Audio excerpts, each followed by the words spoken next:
So much stuff has been happening in gaming recently. Let's talk about it. Body cam FPS from a few months ago. Well, it has finally gotten itself a Steam page. This is it's insane. Called Unrecord, and it still looks completely insane. The This is a original game. look we got at it was on Twitter, so it was really compressed. And You can't actually convince me worse this is a game, than man. This footage, because we've actually got like real, well-recorded game footage of it now. As much as I look at this footage, I can't see that it's not real. And I It think just kind of looks so benefit real. from that vibe. Like, How most is that body cam game? footage we see is heavily compressed by the time it gets to the public. But minus that sort of aesthetic difference, it's still incredibly impressive. But what's perhaps more strange about it now is we didn't really know what kind of game it is, and what it turns out to be. I think there's a problem with this. You could upload footage of this game online onto Twitter and be like, lol, LMAO just shot up a warehouse and killed people, and people would think you're being real. I mean, there's enough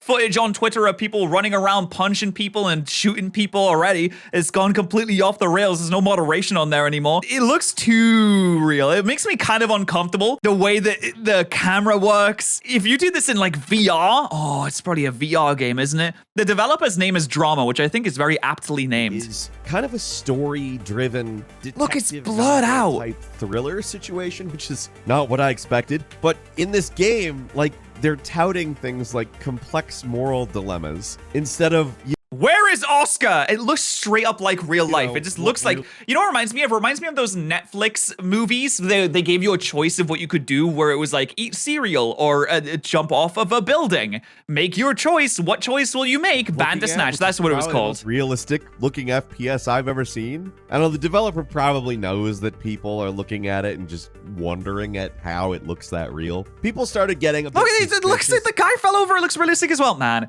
okay, games are getting too real. Like, I remember in 1996 when Super Mario came out and people were like, whoa, those graphics are insane. Tomb Raider looks like her boobas are actually real. Oh my god. No, this is the real life. This is where it becomes indistinguishable from things actually happening. You play Call of Duty, you got a crosshair, you got people running around, you got Ramirez, we have to save Burger Town from the Russians. Ramirez, go save Burger Town. You can tell it's a game. In this, you Because can't how well it tell looks as easily. incredible. And people were starting to think it might be pre-rendered, so the studio went ahead and just uploaded a video of them messing around with it in the Unreal Engine editor interface. And it's not. It's just really well done. At number 9, I don't know. Nintendo hacker Oh, I the do. name of Bowser. Ultimately, he was sentenced to 40 months in prison for various crimes against Nintendo that apparently earned him over $300,000. He was actually released on good behavior, though, but was still ordered to pay $10 million to Nintendo. And Okay, as much as people have been on Nintendo's back recently, and I get it, people have been on Nintendo's back because Nintendo does cringe things that isn't very good for the fans. Obviously, you shouldn't run a hacking site that you can pirate games from and make a $300,000 profit from it. That's illegal. You should be punished in some way for that, for sure. However, I don't think making someone basically a modern version of an indentured servant is a very good punishment for it, because he has to spend 30% of his paycheck after taxes until he dies, basically, just giving money to Nintendo. They just got themselves a little farm that they got a money farm from this guy. apparently, they're going to be taking that out of his monthly gross income for probably the rest of his life. That's what he thinks anyways. I don't know. It's not easy to get a good, well-paying job when you're, a convicted criminal. Not to be a smelly little bootlicking, basement-dwelling Nintendo nerd, but yeah, don't have a piracy website where you make a profit from pirated games. Not gonna work out for you, and it's probably not a good thing for the industry either. $10 million? While he already spent 40 months in jail, but he got out on good behavior, which tells me that he's not that bad of a guy, personally. Like, he maybe thought that stealing a little bit of money from Nintendo is like, they probably won't notice, it doesn't matter, they don't care, they're a multi-gorillion dollar company anyway, it's not really gonna hurt them all that much. He gets caught, he goes to prison. Okay, you go to prison, you do your time in prison, and then you come out of prison. So you're revamped, you're revitalized, you done your time, and you paid your debt to society, or paid your debt to big multi-conglomerate corporation, and you come out. And on top of that, you basically have to be a slave to Nintendo for the rest of your life. That's too much. That's a little insane to me. And that's nothing against this guy or against convicted criminals that are trying to make their lives legit, but it's tough. And Life's probably gonna be on hard mode for Gary Bowser for a while. Alone. I mean, his life's like over, straight up. 30% of your paycheck for the rest of your life while you have to try and find a job after this. While having a criminal record, you have to then go out and try and find a job that will hire you. And then once you do that, you have to pay 30% after taxes to Nintendo for the rest of your life. It's over. Long while. I don't know what I'd do in this situation. I might just game end at that point. I might just throw myself off a mountain of Minecraft if I had to do that. Portal writer Eric Wolpaw still wants to make Portal 3. Oh? He's advocated it, in fact, quite a few times, especially after he returned to Valve after working at Double Fine in 2019. In fact, last year he actually said he had a starting point for the game, but it doesn't seem like anything's materialized since then. And he's actually blaming Valve's quote-unquote flat structure. He says that Valve hasn't made a game since Half-Life Alyx, and before that, they haven't made a game since the Big Bang. They haven't made a game since the dawn of time and volcanoes were erupting on Earth and Pangea was still around. Gabe Newell doesn't know how to make games anymore. Actually, wait, didn't they make Counter-Strike? They made Counter-Strike, so never mind. I take that back. I'll give them a little bit of credit. They have done that recently. But as we know, there's a problem here. It's that Valve doesn't know how to count to 3. It is an old meme. It may be a dead meme, but it is valid nonetheless. Valve will not create a game with 3 in its name. Half-Life, not gonna happen. Team Fortress, not gonna happen. Left 4 Dead, not gonna happen. Portal 3, not gonna happen. in a flat structure like Valve, there is an opportunity cost to doing anything. Whatever's going on at Valve right now requires the dedication and participation of the people working on it. It's voluntary. You know what Valve does right now? They host Steam. They just farm money from Steam. It's like Stardew Valley, except all the plants are games instead. And all the money, get all the money from the gamers. Delicious. It's easy. They don't even have to think twice about it. That's right out of his mouth. Although I don't know that I think all of the Valve people are there voluntarily. I mean, it's a job. And the person paying them is like a guy. So I think they kind of do work for that guy. And if that guy wanted to make Portal 3, it'd probably happen a little faster. But yeah. God, imagine being Gabe Newell and having the power to just create things. Because Valve's a private company. So they do whatever Gabe Newell wants. It's like Twitter with Elon Musk. He just sits there in his own personal little kingdom that he runs with an iron fist. You guys think that kings don't have any power anymore? There's no more monarchies? That's not true. It's all in businesses. The private businesses are owned by one guy at the top, and they're essentially like a feudal little society where you have to do whatever the guy at the top tells you to or you get fired, which is basically the same as being executed back in the Middle Ages. You know, flat structure, whatever. If it makes you guys happy, it makes you guys happy. Keep doing your totally voluntary work. At number 7, somebody sold a gun in Counter-Strike for $400,000. A skin, just a skin, for a fake gun, brought in $400,000 for somebody. No, jail. I'm sorry, send them to jail. But I'm gonna say this. I don't care how much money these people have. I don't care how good they do at life. I don't care what their salaries are. I don't care what businesses they own. I don't care how successful that they are. If you pay that much money for a skin, for a gun, in a video game, I will not hang out with you. No, he's right. That's a very base of opinion to have. Jail. You're willing to pay me to hang out with you, and it's going to cost you at least $400,000. Because does the skin look good?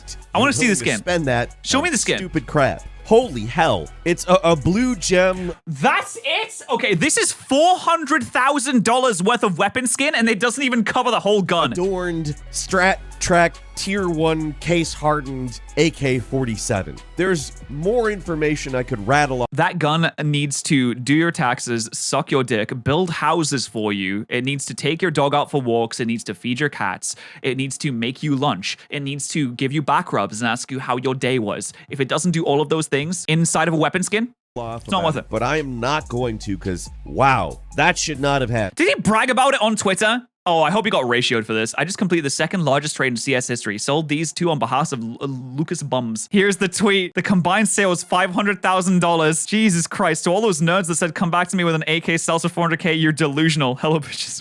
Did Trainwrecks buy it? Oh my God. Dude, I can't believe the NFT bros are getting in on this as well. Why would anyone buy this for $400K when they can buy 4 bored apes instead? And he has an actual NFT profile picture. And of course he has bloody Twitter blue as well. Jesus, why do they all have the same icons to distinguish the weirdos by on Twitter? If you have an NFT profile picture in Twitter blue, you'll never be taken seriously. off about it, but I am not going to because, wow, that should not have happened.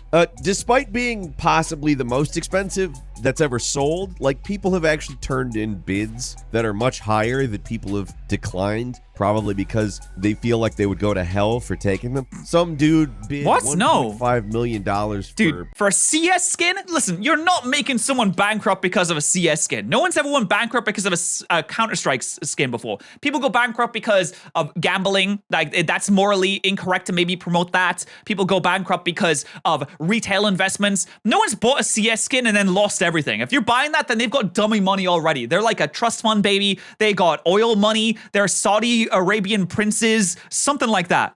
A knife that the guy selling it turned down. He's probably like, no, I don't. 1.2 million? Not interested. 1.2 is low. Saturday at 3 a.m. Imagine rolling up at 3 a.m. on a Saturday morning and saying, 1.2 million? Nah, that's kind of low, to be honest. You know, burning alive for all eternity is like, I don't even believe in that stuff, but like, I would not be messing with it if I'm completely honest. What is that? How? What?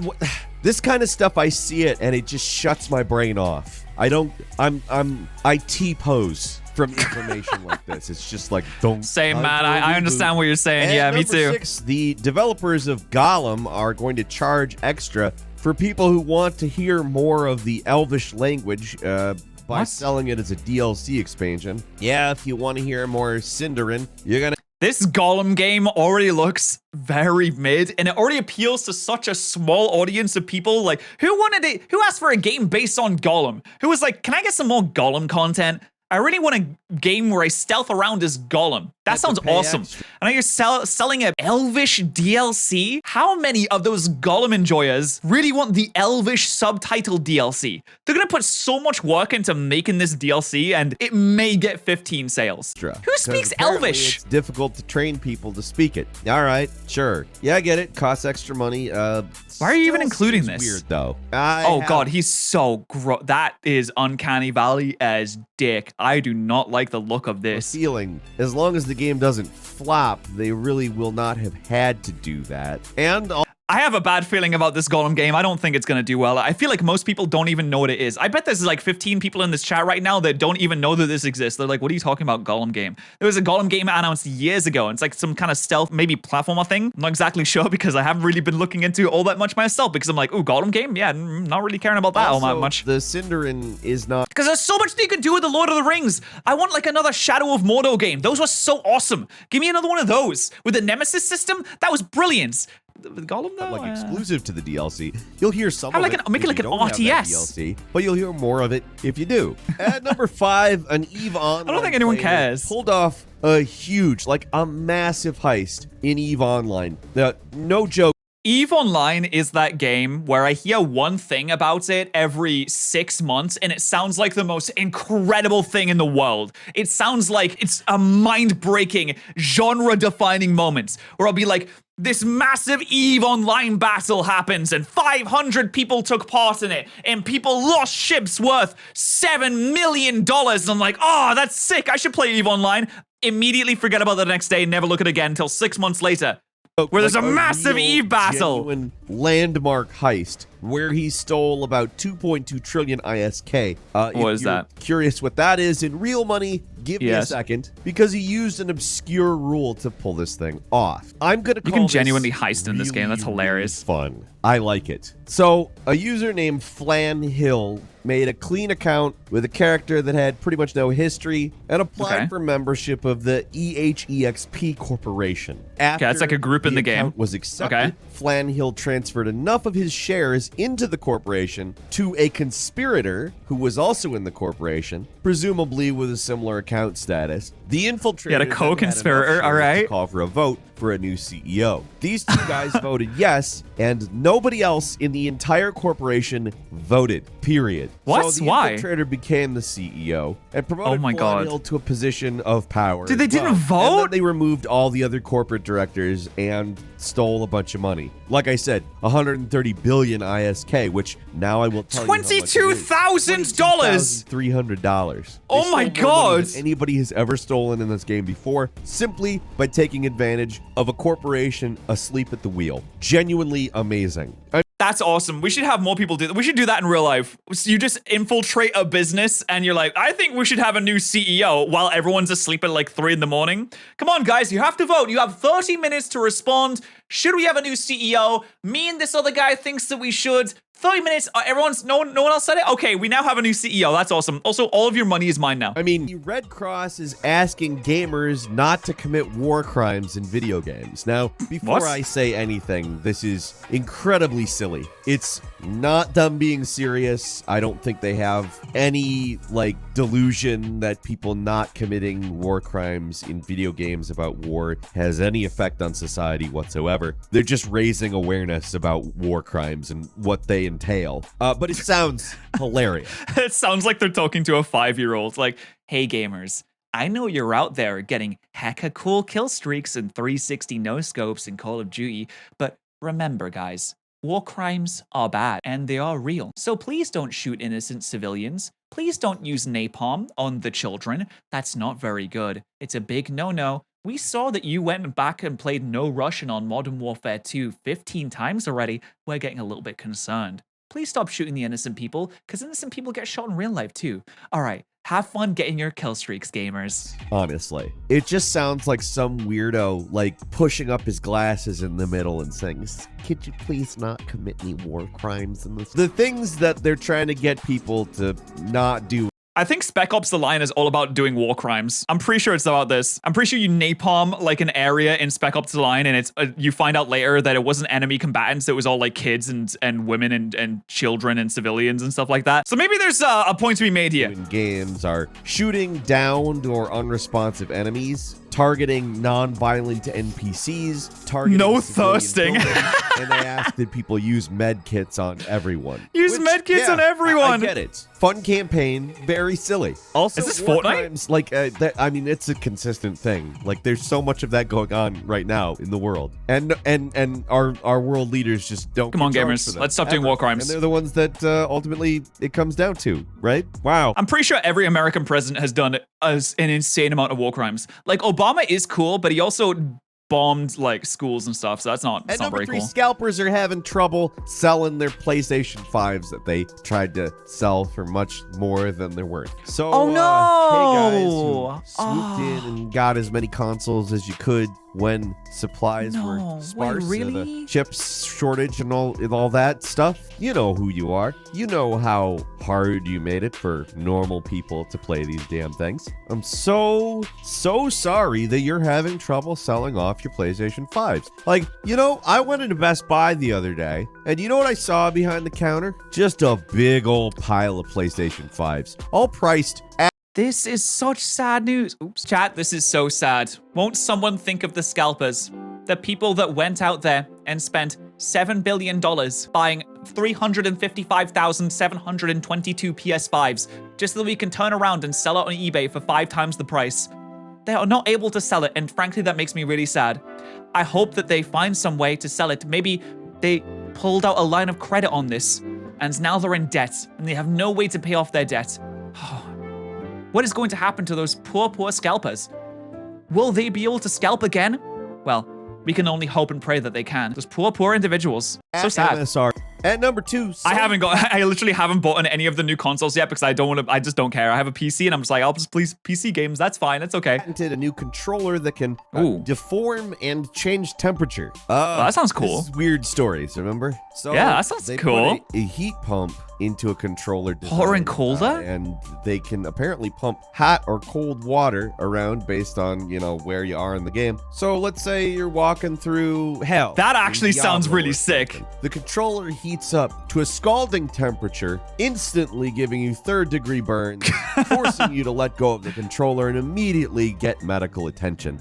That's the kind of experience I want in my video games. If my video games aren't physically giving me the pain and suffering that my character is experiencing in that moment, then I don't want it. If I'm dropping into a volcano, I want lava to drop on my head. If I'm getting shot, I want bullet holes in my body. Otherwise, it's not a real video game. We're not really experiencing it. Put that in the VR. Again. No, I'm kidding. Obviously, that's not the purpose of the controller. It would probably just be like warm or cold. Interestingly, though, like apparently, actually sounds sick though. To be fair, itself and change its shape based on the game you're playing. Say, I don't know, a game would be better playing it with a boomerang. I don't know. But this Go-Go Gadget controller seems like it's, I don't know. It just seems like one of those novel things that doesn't. Nah, they just patent this stuff so that no one else can use it. As soon as someone thinks of an idea, they're like, oh, write that down, patent that, so no one else can use it. The developers of Ark, who are going to sell their game to everybody another time, bundled with Ark 2, went back on the decision and decided to only sell it back to everybody again without a bundle for Ark 2. I don't know. Like, what are they somehow doing? This is regarded as less controversial. To me, it seems weird. I don't know. Ultimately, the thing that sucks is that their servers for Ark Survival Evolved, the current version of the game, are going to shut down on August 31st. And if you want to keep playing There's first Ark game, drama? not the sequel, you'll have to buy an upgrade called Ark Survival Ascended to play on Whoa, wait, what? You have to, in order to keep playing the same game that you've already bought, you have to buy an update so that there's to play on new servers? That's insane. Oh my God, they're so brave for doing that. I couldn't imagine anyone else doing that. Oh, could you imagine? If you want to keep playing Pokemon Scarlet, you'll have to buy the DLC because we're going to shut down the servers, which makes all the games completely useless. Oh, that's brave. New servers after that date. So basically, if you want to keep playing the original game, you're going to have to buy it again at the price of a new game. Yes, $60? It's gonna be an Unreal Engine 5, and I assume that will probably look quite a bit better. But I don't know. Everything about this is weird. Is Ark even good? It never looked good to me. Every time I looked at it, it looked like some kind of Unreal Engine demo. They were like, oh, look, we got a dinosaur in our game. Like, okay, it looks like it's kind of cool, but it has the animations of a stick man, so it's a bit weird. The bundle thing is weird. The getting rid of the bundle thing is weird. Everything's weird. It's stupid, and I don't like it. Like, it's pretty ballsy to just say, oh yeah. Look, the animations look so weird. You're gonna have to buy it another time. Like, what? I don't even want to crack that nut any further. Like, that sucks. It's weird that anybody would accept that. Although somebody will buy it, but I don't know. It doesn't seem like a reputation-preserving decision on this. I want to applaud the corporate bravery of the Ark team for making you buy the same game that you already bought again so that you can continue to play the same game. They couldn't just leave the servers up for the original game. No. They're making you buy it again to continue playing it. That's awesome. Congratulations. Isn't that basically what Overwatch did in Overwatch 2, though? Did they shut down the servers for the original Overwatch? I can't remember exactly. Regardless, that's some crazy gaming news. If you want me to react to something, throw in the Subnoodle Discord server.